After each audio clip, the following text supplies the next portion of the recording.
কইরা মাছ আনছিল, আনছে বিলাহি, পাতলা কইরা আলু কাটা রান্দা বহাইছি, আমি রান্দা বহাইছি। তবে ঠিক আছে, কয়টা সবজি দিবাই?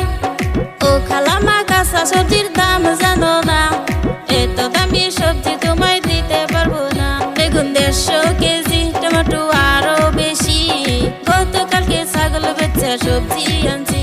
এই যে এনো কেরালাপ চলতাছে, হ্যাঁ এনো কেরালাপ চলতাছে। আজকে তোরে শিক্ষা দিব আলের হলা দিয়া, তোরে বিয়া কইরা আমার হইল ভীষণ জ্বালা, আমার হইল ভীষণ জ্বালা। দে দে ভাত দে, খিদা লাগছে, নইলে কিন্তু খবর আছে, তোর খবর আছে। ও জ্যোতির বাপ, জ্যোতির বাপ, তোমার স্বভাব এত খারাপ আগে জানতাম না, জানলে পরে